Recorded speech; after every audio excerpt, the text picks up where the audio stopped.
Se eu falei adubo nitrogenado com vocês, a primeira coisa que vem na cabeça de vocês é qual adubo? Se eu falei assim, vou falar adubo nitrogenado, qual que é o primeiro adubo que vem na cabeça de vocês? A ureia. A ureia é o adubo nitrogenado mais utilizado no Brasil.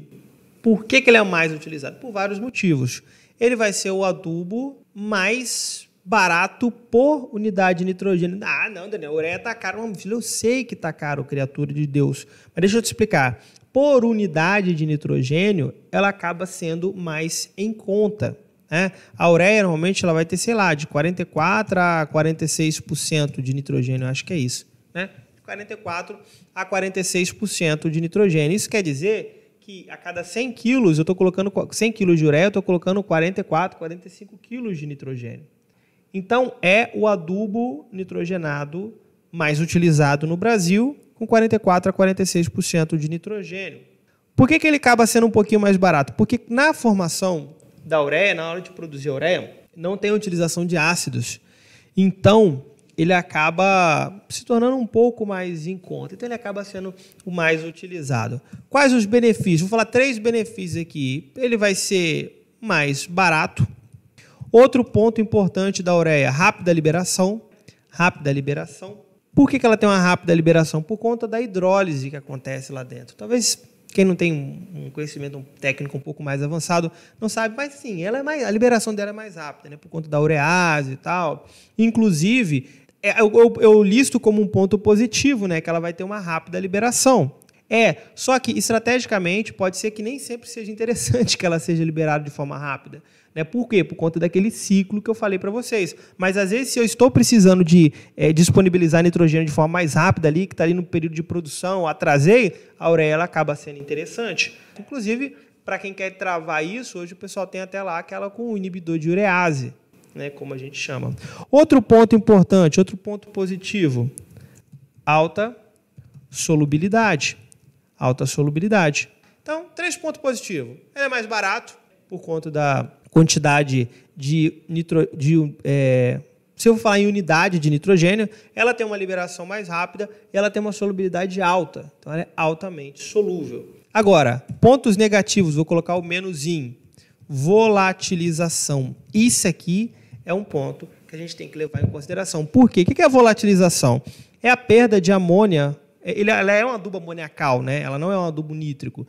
Então, ela tem muita perda de amônia para a atmosfera. E se eu estou perdendo amônia para a atmosfera, eu estou perdendo o nitrogênio.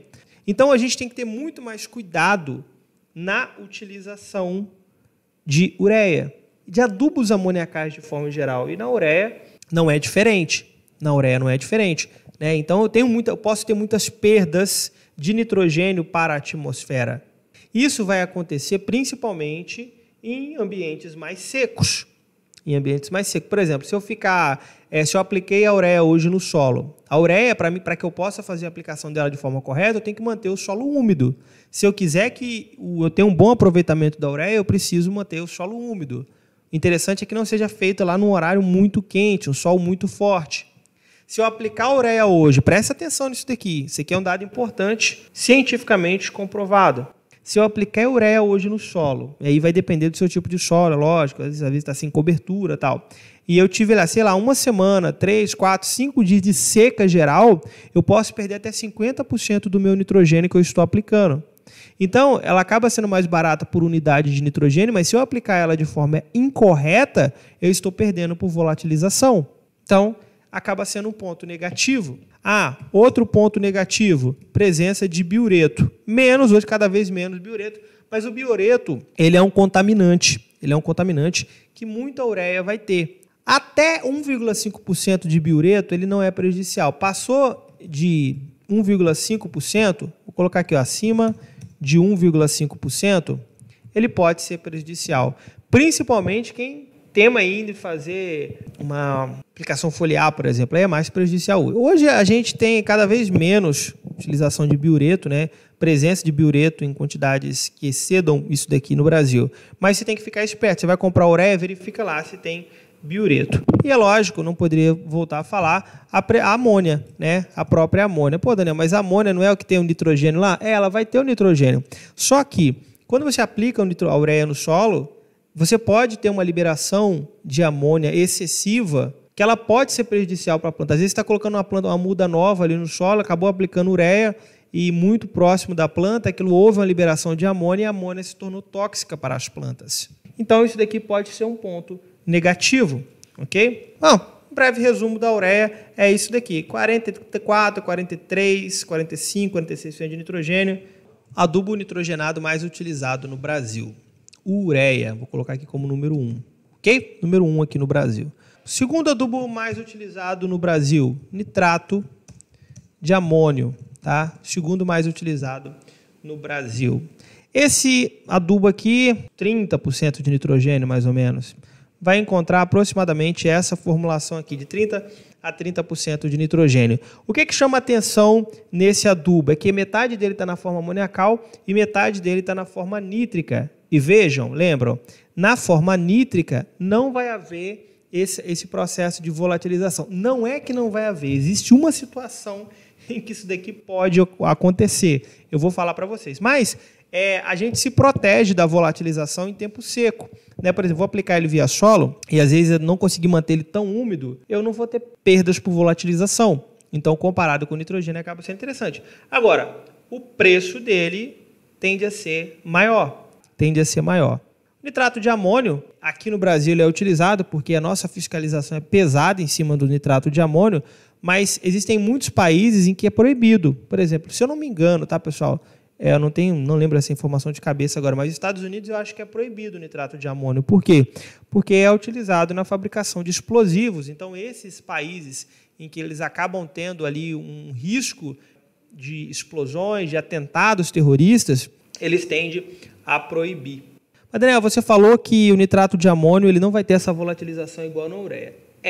Ela não vai ter essa volatilização igual a ureia. Só que existe uma questão que isso pode acontecer, que são cuidados com solos alagados. Solos alagados pode fazer com que esse nitrato seja perdido, o nitrogênio do nitrato seja perdido para a atmosfera. Daniel, como assim pode ser perdido para a atmosfera? Porque o nitrato ele vai ter nitrogênio e vai ter também o oxigênio, certo? Certo. É isso que caracteriza o nitrato. Tudo bem. Então, nitrogênio e oxigênio. Agora, vamos pensar uma situação aqui, vocês vão entender o que eu estou falando. Existem muitos produtores que trabalham com solos alagados. Por exemplo, possivelmente vocês já viram aquelas produções de arroz alagado, onde você alaga o solo. Hoje menos, mas ainda existe aquele solo 100% alagado ali. Aquele solo alagado, ele não vai ter presença de oxigênio ali nos poros, certo? Certo. Por quê? Porque os poros do solo estão preenchidos com água. Então, não vai ter o ar livre. Não tem o ar, né? Vou falando o oxigênio, estou falando o ar livre ali nos poros, como deveria ter, certo? Agora, qual que é o grande problema aqui? Porque existem no solo as bactérias aeróbicas, que precisam de oxigênio para poder sobreviver. Aí você foi lá, produtor de arroz, inexperiente, não ouviu os mais velhos e nem assistiu a live do Daniel, chegou lá naquele solo alagado e falou, preciso adubar meu arroz. E vou aplicar aqui então o nitrato de amônio, porque eu consegui nitrato de amônio, tá filé, esse trem não volatiliza, e você aplica o nitrato de amônio. Só que o nitrato é nitrogênio e oxigênio. E aí aquele nitrato vai chegar no solo e vai encontrar lá as bactérias aeróbicas. O que vai acontecer? Aquelas bactérias vão olhar para o nitrato e falar assim, perdeu, mané. Por quê? Essas bactérias aeróbicas precisam de oxigênio. Não tem oxigênio no solo. Onde elas vão buscar os oxigênios? Exatamente, no nitrato, porque o nitrato tem oxigênio. Então, essas bactérias vão lá e vão começar a quebrar o nitrato para poder consumir o oxigênio. Quando quebra o nitrato, o nitrogênio vai ficar livre e vai fazer o quê?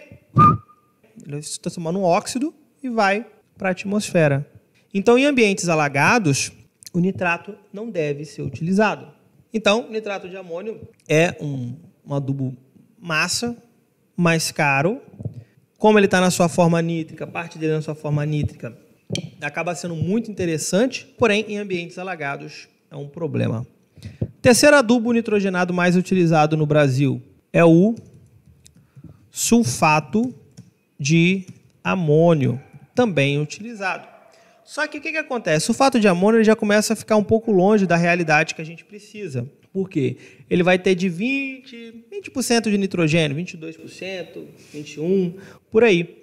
Então acaba sendo uma quantidade um pouco pequena de nitrogênio. E aí a gente vai comparar os preços e fala, pô, não sei se está valendo a pena, né? Não sei se está valendo a pena pela quantidade que a gente vai precisar de jogar. Só que ele pode ser um adubo interessante, o sulfato de amônio pode ser um adubo interessante quando eu preciso aplicar enxofre no solo. Então, porque ele tem a sua porcentagem de enxofre e eu consigo então, através da adubação com sulfato de amônio, estar aplicando o enxofre no solo. Então, pode ser interessante.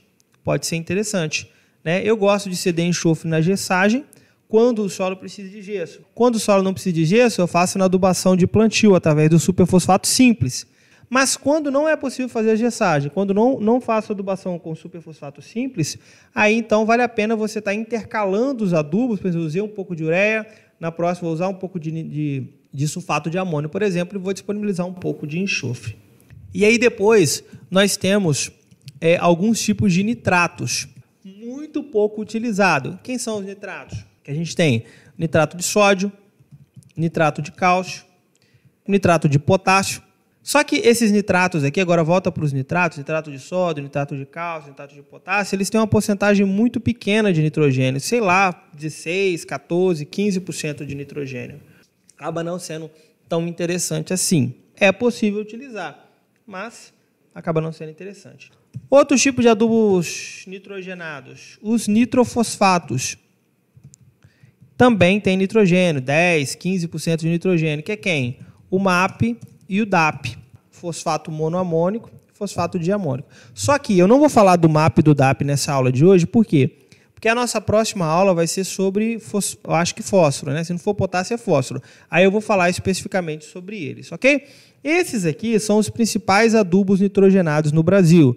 A ureia, nitrato de amônio, sulfato de amônio, os nitratos, né? Nitrato de sódio, nitrato de cálcio, nitrato de potássio e os nitrofosfatos. Daniel, mas e o pessoal lá que fala do NPK? Galera, o que é um NPK? Um adubo formulado. É você pegar adubos minerais simples e misturar eles. Existe uma lógica na mistura, tá? Uma quantidade que você tem que colocar, a quantidade mínima, que nós vou fazer uma aulinha com vocês sobre isso também. Mas é isso, a mistura. Por exemplo, eu pego lá a ureia, superfosfato simples, que vai ser para fósforo, e cloreto de potássio, que vai ser para potássio, faço a mistura deles, eles viram, então, um NPK, certo? Então, NPK é isso, ok?